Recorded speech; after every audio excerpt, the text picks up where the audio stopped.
Hey, vous êtes en direct. Action. Action.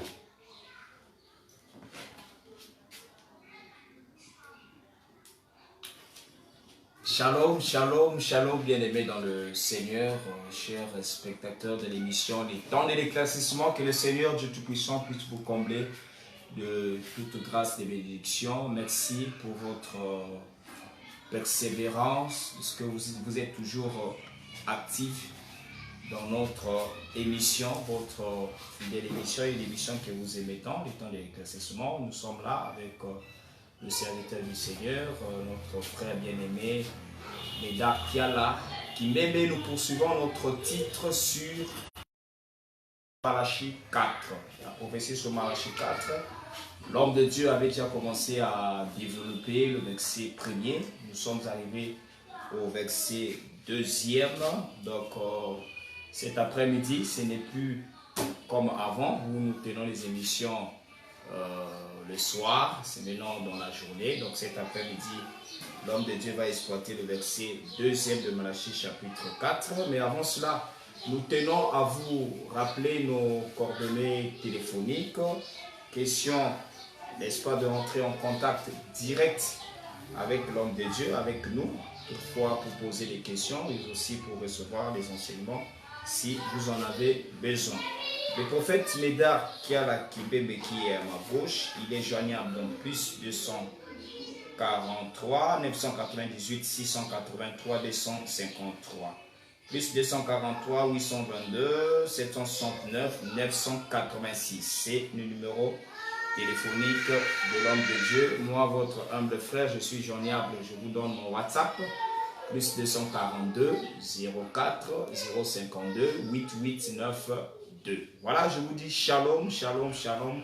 N'oubliez pas de partager déjà la vidéo, le direct, que ce soit même pendant l'émission. Partagez la vidéo, invitez aussi les bien-aimés afin qu'ensemble, nous puissions suivre la parole du Seigneur. Prophète Kiala, shalom, j'espère que vous allez shalom, bien. au nom de Jésus-Christ, docteur. Vous avez Van donc la parole.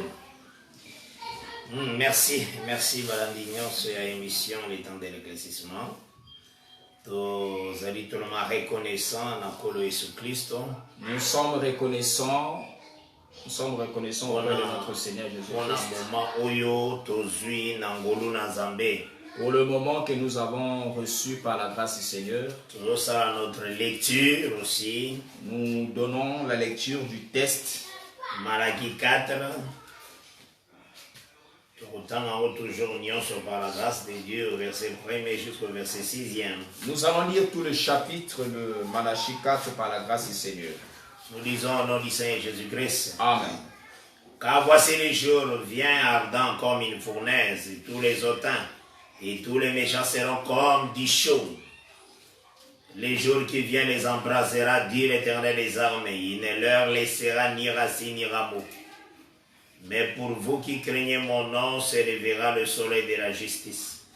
Et la guérison sera sous ses ailes. Vous sortirez et vous sauterez comme les veaux d'une étable.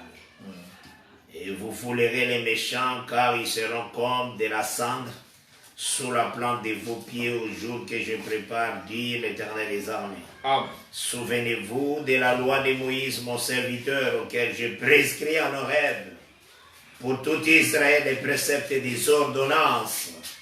Voici, je vous enverrai Élie les prophètes, avant que les jours de l'Éternel arrivent. Ces jours grands et redoutables. Il ramènera le cœur des pères et à leurs enfants, et les cœurs des enfants à leurs pères, de peur que je ne vienne frapper les pays d'interdit. C'est la parole du Seigneur. Amen.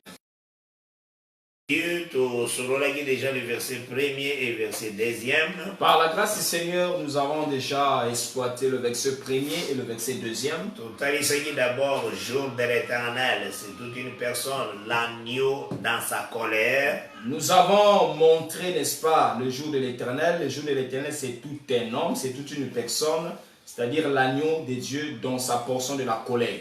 Et c'est tout un temps aussi où vous allez manifester un temps et un jour de l'éternel. Mais aussi, c'est tout un temps qui sera manifesté dans la prophétie et ce temps est appelé le jour de l'éternel. Et tout yango, tout tambolaki, tout comment Dieu convertit sa colère par un brasier. Tout Isaïe 66, versets 15 et 16. Amen. Nous avons montré d'après Isaïe 66, versets 15 à 16, que le Seigneur convertit sa colère comme un brasier. Alors, tu as remarqué que le verset 1er Zotalissa, nous avons remarqué que le verset 1er du chapitre 4 de Malachie, il y a le rameau au milieu des méchants. On nous parle, on y signifie qu'il y a la présence des rameaux au milieu des méchants. Mais le Seigneur apparaîtra pour exterminer et effacer ces rameaux. Amen. Yangonde Totalisaki Bouille, quand est-ce que le Seigneur a effacé les rameaux et les rameaux, c'est quoi au juste? Voilà pourquoi nous avons montré quand est-ce que le Seigneur viendra frapper, exterminer les rameaux. Et ces rameaux, c'est quoi au juste dans la Bible? Tozoaki écriture à Ésaïe 10, verset 33e. Nous avons évoqué l'écriture d'Ésaïe chapitre 10, verset 33e. Nous lisons cette écriture au nom de Jésus-Christ. Amen. Par là que nous devons comprendre le rameau. Et de là que nous allons saisir le sens du rameau. Verset 33e, Ésaïe 10. Nous avons lu le verset 33e du chapitre 10e du livre d'Ésaïe. Et aussi le verset 1er, il y a Ésaïe 11. Et aussi nous avons lu le verset 11e du livre d'Ésaïe. Nous lisons Jésus-Christ. Amen.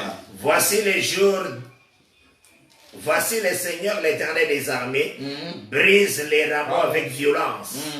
Les plus grands sont coupés, les plus élevés sont abattus. Le verset 1er à Ésaïe 11, puis un rameau sortira du tronc d'Isaïe et un rejetron naîtra de ses racines. Amen. Donc, tu es dit pour comprendre que tronc d'Isaïe est une révélation, la royauté, le trône de David. Amen. D'après cette écriture, nous avons compris que le trône d'Isaïe n'est autre que la royauté ou le trône de David. Et tu comprends que Rameau, c'est tout un roi. Et nous avons compris que le rameau ici, c'est tout un roi. Mais le verset 33e est ici que le Seigneur a brisé. Tous les rameaux les plus gras sont coupés, les plus élevés sont abattus. Amen. Au verset 33e du chapitre 10e du livre d'Ésaïe, nous fait ressortir que le Seigneur viendra briser tous les rameaux avec violence. C'est une prophétie. Ceci est une prophétie qui va s'accomplir lors de la bataille d'Armageddon. Voilà place et s'accomplir. C'est de là que nous allons voir l'accomplissement de cette écriture. Parce que j'aime lire les textes du livre juste. Amen. Toujours d'abord Apocalypse 17e. D'abord après chapitre 17e. Nous avons remarqué ici, Bazo présentait le roi comme royaume. Nous remarquons ici, on nous présente le roi comme royaume. Le verset 12e. Le verset 12e. Les 10 cornes que tu as vues sont du roi, qui n'ont pas encore reçu le royaume, mais qui reçoivent autorité comme roi pendant 1 heure avec la bête. Amen. Ils ont un même dessein et ils donnent leur puissance et leur autorité à la bête. Et ce qu'on montait plus dans l'icolo, dans verset 11e, dans 10e, ils ont présenté sur la bête comme un roi. Lorsque vous, au verset 12e, 11e, 12e, lorsque vous remontez plus haut, on nous présente la bête aussi comme un roi. Et il est aussi comme le 8e roi. Et on le présente aussi comme le 8e roi. Donc nous trouvons qu'il y a des rois ici. Et le verset 14e, ils combattront contre l'agneau. Et l'agneau les vaincra. Parce qu'il est le Seigneur des seigneurs et le roi des rois. Et les appelés, les élus, les fidèles qui sont avec lui, les vaincront aussi. Donc on a pu écrire pour Talissa.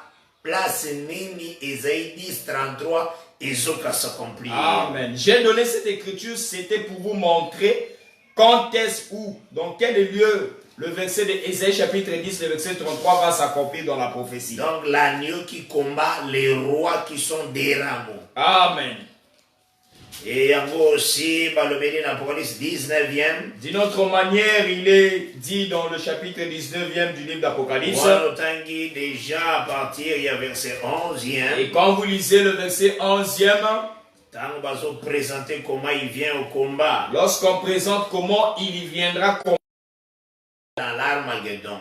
effectivement, ça sera lors de la bataille d'Armageddon. Et tous autres écritures, il y a Zacharie 14. Et nous avons évoqué l'écriture de Zacharie 14e. Parce que dans Ésaïe 10, 33, Amen. Parce que dans Ésaïe 10, 33, tout est comme on a déjà que Azoya pour briser les rameaux. ah, nous avons vu dans Ésaïe 10, 33 comment est-ce qu'il viendra briser les rameaux. Et tout à ici que Baramo c'est le royaume. Et nous l'avons compris que les rameaux ne sont autres que les royaumes de la terre. Ah, c'est pourquoi tout à l'heure dans Ésaïe 14. Voilà pourquoi nous avons vu dans Ésaïe 14. Parce que Gotika Lakaka l'unique roi à tron Isaïe. Dans Ésaïe 14, il restera en réalité l'unique roi dans le tronc d'Isaïe. C'est pourquoi tu penses qu'Ésaïe 14, verset 9e. Voilà pourquoi nous avons cité Ésaïe 14, verset 9e. Nous lisons au nom du Seigneur Jésus-Christ. Lisons au nom du Seigneur Jésus-Christ. L'Éternel sera roi de toute la terre. En ce jour-là, l'Éternel sera le seul Éternel. Et son nom sera le seul nom. Oeza pour confirmer. Ici, dans Zacharie 14, verset 9e, c'est pour confirmer que les rameaux qui étaient au milieu du méchant, le Seigneur doit éliminer. Amen. C'est pour confirmer que le Seigneur viendra enlever ou éliminer, détruire les rameaux qui étaient au milieu des méchants. Plus de précision. Nous voulons prendre plus de précision. Daniel 7. On avait pris Daniel chapitre 7e. Parce que dans Daniel 7, dans Daniel 7, tu trouves que les rois sont présentés comme royaumes. Dans Daniel 7, nous avons vu les rois dont les écritures sont présentées aussi comme royaumes. Daniel 7, on avait lu, souvenez-vous, Daniel chapitre 7, verset 17e. Le verset 17e. Nous lisons au nom du Seigneur Jésus-Christ. Lisons encore au nom de Jésus-Christ. Ces quatre grands rois, ces quatre grands animaux, ce sont quatre rois qui s'élèveront de la terre. Donc, quatre rois, ce sont des royaumes. Maintenant, Tomataki, dans verset 11e et 12e, il y a Daniel 7. Amen. Nous avons pris le verset 11e et le verset 12e de Daniel 7. On a voté ça comment et ça les marqué.